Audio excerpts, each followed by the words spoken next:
Hai guys, ketemu lagi dengan saya Suprana. Di sini ada pertanyaan baru dari teman-teman mengenai kombinasi unit, entah army, entah navy atau airborne. Untuk yang versi bahasa Indonesia, angkatan darat, angkatan laut, atau angkatan udara. Sebelum kita membicarakan mengenai kombinasi, kita perlu tahu hero, karena untuk satu penyerangan yang kuat itu membutuhkan komponen hero dan unit yang kuat. Untuk hero sendiri, untuk satu gold hero, untuk memaksimalkan satu hero ke bintang 5 dengan perks yang full. Perks yang saya maksud itu seperti ini. Ini memerlukan kisaran 1600 sampai 1800 gold shard. Untuk yang ungu 60%, 4 line. Jadi 60% setiap kali kita mengupgrade itu rata-rata kita akan mendapatkan sekitar 0,6%. Jadi kita perlu mengupgrade 100 kali 4 line, dan setiap mengupgrade kita perlu 2 shard. Jadi untuk mengupgrade full perks kita memerlukan 800 shard ditambahkan dengan 620 shard dari bintang 1 ke bintang 5. Jadi 1420 untuk yang ungu dan 1800 sekian untuk yang emas. Nah, di sini setiap charge itu rata-rata untuk yang emas harga itu $1,5. Kita misalkan membutuhkan, ini kita ngitung untuk ke bintang 5 saja tanpa perks itu udah membutuhkan $930. Di sini yang saya mau sampaikan, setiap hero kita upgrade sampai full itu membutuhkan waktu yang panjang atau uang yang cukup banyak. Oleh karena itu kita perlu benar-benar dipikirkan matang-matang gold shard kita mau dipakai ke hero yang mana. Nah, biasanya yang saya lakukan, saya mengupgrade untuk satu jenis pasukan saja. Di sini saya mengutamakan di Navy, Nimitz dan Amalia. Untuk Nimitz sendiri, ini kenapa saya pilih Nimitz bukan Bezel? Karena Nimitz shardnya lebih gampang dicari, shard dan exclusive skillnya. Untuk exclusive skill kalian bisa masuk ke bangunan yang ini untuk store. Yang terakhir ada Island Store. Di sini ada untuk beli skill untuk Nimitz. Nah, karena adanya store ini, kalau kalian cek di sini tidak ada skill untuk Bezel. Karena itu saya milih Nimitz dan bukan Bezel. Walaupun Bezel memiliki kekuatan menyerang 10% lebih tinggi, 83%, sedangkan Nimitz cuma 70%. Tapi dengan adanya kemudahan untuk mengupgrade skill yang ini, kita bisa mengurangi Bezel.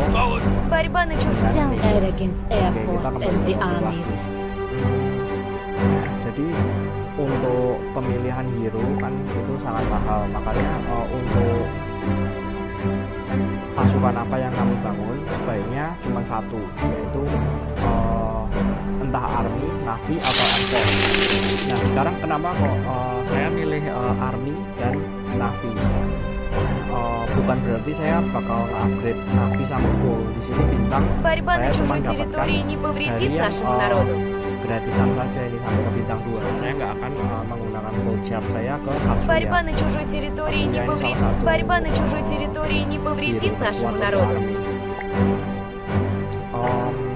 Karena yaitu gold shard itu cukup mahal, maka dari itu saya cuma mengupgrade untuk mengutamakan hero navy saya, yaitu rencana sih nanti bakal pakai ini 914 dan untuk pemilihan unit kedua yang perlu difokuskan, ini bukan prioritas ya, prioritas tetap unit yang kamu akan gunakan untuk menyerang. Saya memilih navy dan unit maka dari saya memilih kenapa saya milih Army bukan Army dan Air Force. Pertama, karena Army bisa memuat unit yang lebih banyak daripada Air Force. Air Force di level 80, walaupun kamu memiliki dua tempat penyimpanan daerah sini, kamu maksimal bisa memiliki 300 Air Force, sedangkan untuk Army kamu bisa memiliki sampai 600 sampai 800. Tepatnya saya agak kurang ingat. Gunanya apa? Kenapa banyak unit lebih berguna? Saat kita akan menyerang kapital, semisalkan base kamu diserang dan kamu tidak bisa mendefend,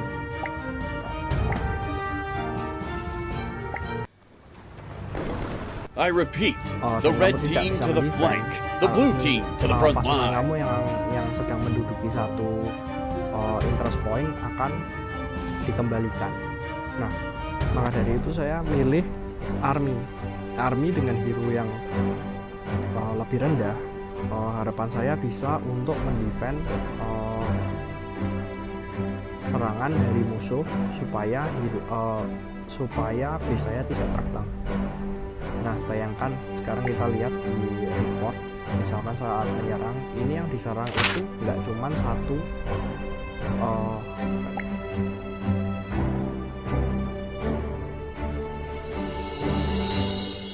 yang diserang itu bukan cuman di salah satu pasukan kamu saja, tapi pertahanan semua pasukan yang ada di dalam basemu akan dibersihkan sebelum basemu akan terbang. Dengan jumlah army yang banyak, kita akan lebih kuat untuk jadi army di sini saya gunakan untuk pertahanan, sedangkan navy saya gunakan untuk menyerang. Nah, bukan berarti navy dan Air Force itu bakal lebih lemah, bukan. Kalau kamu memiliki navy dan Air Force, intinya kamu harus memiliki tangan yang cepat. Jadi setiap kali kamu melihat ada serangan, kamu harus shield atau memulangkan hero yang kamu kirim di interest point, lalu loncat ke satu tempat yang lain supaya basemu tidak diserang. Atau bisa jadi kalau kamu menggunakan angkatan laut dan angkatan udara, kamu bisa jadi satu penyerang yang lumayan kuat, karena kamu bakal memiliki dua pasukan utama untuk menyerang menyerang di satu waktu yang bersamaan. Nah, di sini gunanya apa sih? Kalau misalkan saya menggunakan Army, karena kebetulan saya di sini top rank, saya perlu mensupport tim saya untuk menduduki interest point. Jadi saya harus memastikan bahwa base saya aman. Tapi bisa jadi kamu adalah pemain yang support untuk kekuatan utama dari aliansimu. Nah, itu bisa jadi kamu menggunakan Air Force untuk apa? Untuk menyerang kekuatan-kekuatan lain yang ada di kita, sebagai contoh peperangan silo atau kapital, menyerang base mereka supaya bisa terbang. Jadi sekali nyerang bisa dua line dan kamu tidak perlu memikirkan apakah basemu akan terbang atau tidak, karena di sini kamu tidak menduduki apapun. Kalau case-nya seperti itu, Army Navy dan Air Force itu sangat kuat.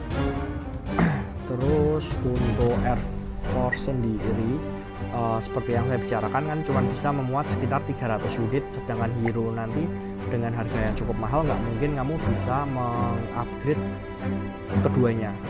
Misalkan kita dengan harga yang tadi 930 untuk memiliki dua pasukan yang kuat itu berarti butuh sekitar 6 hero.